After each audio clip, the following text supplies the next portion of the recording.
Big boss 18 weekend का war with the Rohit Shetty sir 9 November. Okay, तो आज का रिव्यू कर रही हूँ मैं। तो आज आए थे रोहित सर। कल जैसे एकता ने बैश लगाई थी सबकी, वैसे ही उन्होंने आज भी बैशिंग की है। तो सबसे पहले रोहित सर ने टॉपिक उठाया। पहले तो माइक पे बोल रहे थे, सामने आए नहीं। रोहित सर ने पुशअप्स करवाए करणवीर से। उसके बाद विवियन को, करणवीर को और शिल्पा जी को बुलाकर वो दीवार का सीन करवाया, जिसमें वो हाथ पे लिखा होता है ना, मेरा बाप चोर है, मेरे पास बंगला है, गाड़ी है, तुम्हारे पास क्या है, मेरे पास माँ है। वो सीन आपको तो याद ही होगा, इतना पॉपुलर सीन। तो वो सीन रिक्रिएट करवाया और करणवीर के हाथ पे लिखा गया कि मैं टाइम गॉड कभी नहीं बन सकता, जिस पे बहुत जोक्स हुए। उसके बाद विवियन और करणवीर का वो जो सीन है वो रिक्रिएट हुआ, मेरे पास ये है वो है। तब विवियन ने कहा मेरे पास माँ है, यानी कि शिल्पा जी। तो शिल्पा जी ने कुछ शायद करणवीर को जवाब दे दिया। फिर करणवीर ने कहा भाई ये माँ तू ही रख ले, मुझे नहीं चाहिए। तो ऐसे कॉमेडी में वो सीन रिक्रिएट किया गया। उसके बाद बारी आई अविनाश और कशिश की। अविनाश और कशिश का थोड़ा बहुत झगड़ा चल रहा था। उसके बाद बीच में दिग्विजय भी आ पड़ा। तो उनका ये झगड़ा चल रहा था, जो उनकी बातचीत हुई थी कल या परसों के फुटेज में शायद, कि अभी मतलब दिग्विजय जो है वो अविनाश 2.0 है, उसका वर्जन है। मतलब अविनाश 2.0 मतलब झगड़ालू या फिर नेगेटिव पर्सनैलिटी, ऐसा कुछ वो कहना चाहती थी दिग्विजय को। तो उसके ऊपर, उस टॉपिक पे ऊपर बात हुई। उसके बाद थर्ड टॉपिक है, दिग्विजय से पूछा गया कि भाई तुम्हें विवियन से क्या प्रॉब्लम है। तो उसने कहा कि विवियन से मुझे प्रॉब्लम ये है कि उसको बहुत सुपीरियर कॉम्प्लेक्स है, सुपियोरिटी कॉम्प्लेक्स है। जैसे खुद को बहुत कुछ समझना, ईगो है बहुत, मतलब मैं बहुत बड़ा हूँ, तुम कौन हो, ऐसा कुछ ईगो में बात करना। ईगो मतलब लहजा नहीं ठीक से बात करने का, ऐसा कुछ सुपियोरिटी कॉम्प्लेक्स कि मैं बहुत सुपर हूँ, यही इसमें ही सब आ जाता है। तो ऐसा दिग्विजय का मानना है। और दिग्विजय लड़ा भी है विवियन से और अविनाश से, जो हमें कल दिखाई देने वाला है। आज नहीं, वो कल हमने प्रोमो में देखा है। अभी वो कल हमें दिखाई देने वाला है झगड़ा उनका। और दिग्विजय ने ये भी कहा था कि मुझे आने पर विवियन ने टॉयलेट की ड्यूटी दी थी, जो भी की मैंने करने से मना कर दिया। उसकी वजह से भी कुछ ऐसा कुछ है उनका क्रॉस। और वैसे भी जब वो आए थे इंट्रो में, तभी कहा था दिग्विजय राठी ने कि वो विवियन से पंगा लेने आया है, इसलिए विवियन ने शायद उसको टॉयलेट की ड्यूटी दी, और लेकिन उसने वो भी करने से मना कर दिया। तो भाई उसके बाद आती है हमें फिर घर का सीन दिखाया गया, जिसमें करणवीर चुम को छोड़कर अभी कशिश के साथ बैठने लगे। और चुम अलग, श्रुतिका उसको पूछती भी है भाई क्या हुआ क्या हुआ, लेकिन वो बैठी ही रहती है। और शायद चुम को अच्छा नहीं लग रहा कि कशिश के साथ करणवीर टाइम स्पेंड कर रहा है या फिर बैठा हुआ है, ऐसा कुछ। तो भाई करणवीर चाहता है दिग्विजय और कशिश का पैचअप हो जाए, या फिर उनके जो कुछ भी मतलब गलत फहमियाँ है वो दूर हो जाए। पिछले मतलब स्प्लिट्स विला में उनका जो मिसअंडरस्टैंडिंग हुई थी, ऐसा कुछ, तो वो दूर हो जाए। तो करणवीर कशिश को बोलते हैं कि तुम्हें उससे बात करनी चाहिए थी वगैरह वगैरह। तो कशिश वहाँ से उठती है, एकदम हीरोइन की तरह चल के जाती है उसके पास। वो किचन में शायद कुछ पराठा सेक रहा होता है, तो उसको लेकर आती है बाजू में बैठने को और फिर उससे बात करने की कोशिश करती कि जो कुछ भी हुआ हमारे बीच में, तो हम ये वो सब कुछ छोड़ के फ्रेश स्टार्ट करते और जो कुछ भी हुआ वो हम छोड़ देते, ऐसा कुछ। लेकिन दिग्विजय ने कहा जो कुछ भी हुआ था उसको मैं भूल नहीं सकता, ना भुला देना चाहता हूँ, ऐसा कुछ। और वो सब चीज़ें वो उसके दिमाग से कभी नहीं जाएगी, वो सब चीज़ें कभी चेंज नहीं होगी। तो वो पैचअप करने के लिए कतई कतई कतई तैयार नहीं है दिग्विजय कशिश के साथ। लेकिन यार कशिश की आंखों में कुछ हल्की हल्की चीज़ें खुशी दिखाई दे रही कि कशिश पैचअप करना चाहती है, अगर देखा जाए तो। मैंने तो एपिसोड में देखा, आपने क्या देखा मुझे ज़रूर बताया कमेंट्स में, उसकी आंखों में ही। फिर भाई रोहित सर आए, रोहित सर स्टेज पे आए और तब जाके शुरू हुआ, सॉरी मेरी तबीयत ठीक नहीं, तब जाके शुरू हुआ असली वीकेंड का वार। भाई रजत ने मतलब रजत और विवियन की तब थोड़ी सी हमें देखने को मिली जंग, शाब्दिक जंग बोल सकते हैं हम उसको, शब्दों की जंग। तो विवियन ने कहा कि रजत का स्टैंडर्ड जो है वो बहुत ही लो है, हाथापाई करने वाला या फिर लैंग्वेज या कुछ भी हो, तो इसलिए रजत का स्टैंडर्ड जो लो है मुझे उसके स्टैंडर्ड में नहीं जाना और ना ही बात करनी है। तो भाई रजत ने कहा स्टैंडर्ड की बात मत करो या रैप्टे पड़ेंगे रैप्टे, वो भी रोहित सर के सामने। तो मैंने आपको बोला भी था कि रोहित सर इस पे क्या बोलते, लेकिन रोहित सर ने ऐसा कुछ भी नहीं कहा सबसे पहले तो। फिर रोहित सर ने स्टार्ट किया करणवीर को बैश करना।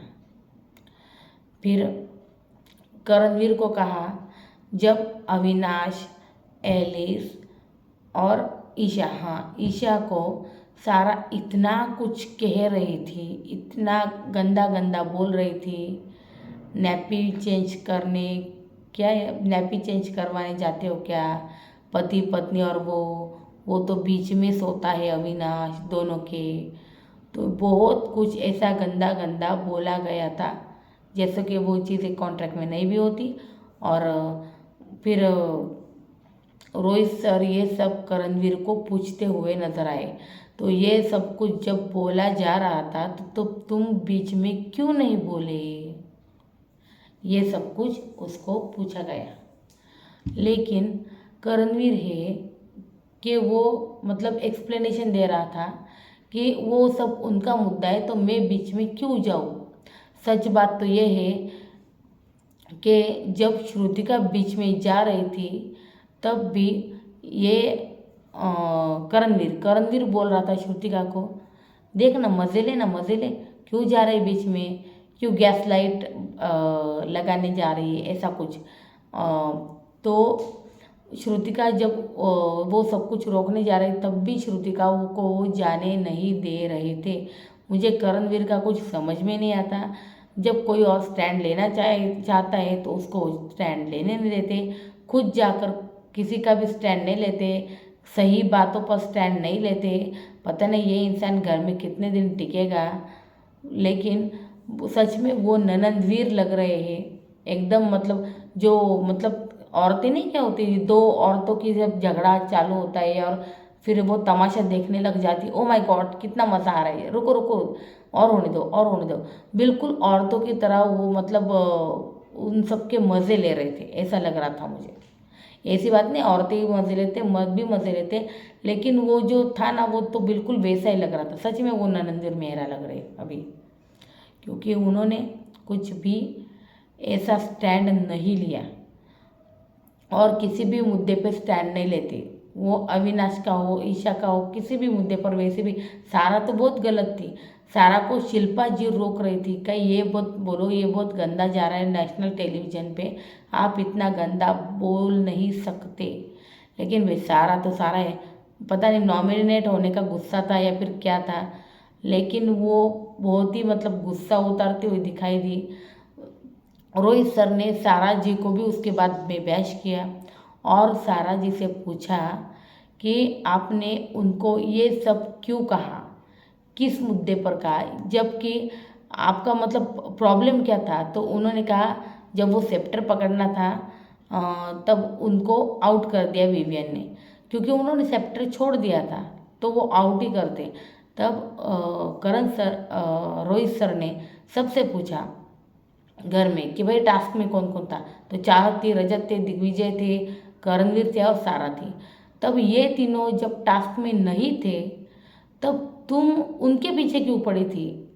हाँ, तो वो बोल रहे थे वो सब पीछे से इंस्टिगेट कर रहे थे या फिर कुछ आउट हो गए ऐसा कुछ बोल रहे थे।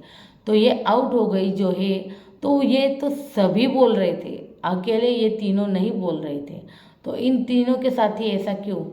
तो रोहित ने उन सारा का पर्दाफाश किया उस वक्त और कहा कि आप पहले से ही उनके बारे में गलत गलत बोल रही थी और वहाँ पे मिल गया आपको एक मुद्दा अपने आप को साबित करने का, अपने आप को करेक्ट करने का, लेकिन वो बहुत ही गलत गया है बाहर, वो बिल्कुल अच्छा नहीं लग रहा है बाहर। मतलब बहुत ही गंदा लग रहा है, सच में सुनने में बहुत गंदा लग रहा था। और आपको ईशा और एलिस से बाद में माफ़ी मांगनी चाहिए, सॉरी कहना चाहिए उनसे। तो ये सब रोहित सर ने कहा है। और वैसे कल में जब आरफीन जा रहे होते तब वो अविनाश को मतलब बोलती भी नजर आई, सब कुछ तुम्हारी मर्जी, तुम बहुत खुश हो गए, अभी अरफीन जा रहा है तो बहुत खुश हो गए, यही चाहते थे ना तुम। उसके बाद वो ईशा के भी पैर पड़ते हुए दिखे और एलिस के भी कि मुझे भी जाना है आरफीन के साथ। तो ये सब हुआ। उसके बाद सारा के बाद भाई एलिस का बैश हुआ, सॉरी एलिस का बैश हुआ। फिर एलिस को पूछा गया बहुत सारी चीज़ें कि तुम रजत के साथ क्यों वो कार्ड खेलना चाहती थी, आपने ऐसा क्यों किया। रजत का, जबकि रजत के साथ ऐसा कोई इंटेंशन नहीं था आपका, लेकिन आपने कहा कि मैं ये कार्ड खेलना चाहती हूँ। मैं ये कार्ड खेलती हूँ और आपने रजत को 2-3 बार कहा भी मुझे यहाँ छुआ, मुझे वहाँ छुआ, मुझे ये किया वो। लेकिन आपको पता है कि नेशनल टेलीविज़न के ऊपर ये सब कुछ कितना गंदा लगेगा। ये सब किसी इंसान की इज्जत का सवाल है, उसके बारे में लोग क्या कहेंगे, लोग क्या सोचेंगे, इसके बारे में आपने कुछ सोचा। तो इसके ऊपर एलिस बहुत ही खफा हो जाती है। और बाद में जब हमने देखा है कि वो रोती है वगैरह, असली में रोती है, ड्रामा करती है, मुझे कुछ नहीं पता, लेकिन रोती हुई दिखाई दिया और ईशा विवियन सब उसको संभल रहे थे। तो वो मुद्दा भी उठाया उन्होंने, जो एलिस वुमन कार्ड खेलना चाहती थी, तो वो मुद्दा भी उन्होंने लिया। उसके बाद वो शायरी वाला टास्क हुआ, शायरी वाला शोडाउन हुआ, जिसमें ए टीम में थे एलिस, ईशा, अविनाश और विवियन हमेशा की तरह, और बी टीम में थे करणवीर, रजत, झूम, सारा और कशिश, और बाकी की ऑडियंस थी। तो भाई शायरी की बात हो तो रजत की टीम ना जीते ऐसा तो हो ही नहीं सकता। तो रजत की ही टीम जीती है, क्योंकि शायरी वाली जुगलबंदी हमें देखने को मिली। शायद मुझे लगता है विवियन को इतनी शायरी वगैरह आती नहीं, क्योंकि अविनाश ने वो पंचेस मारे जो कुछ भी वहाँ से आ रहे थे, फिर वो कशिश हो, करणवीर हो या फिर रजत हो, तीनों की तरफ से।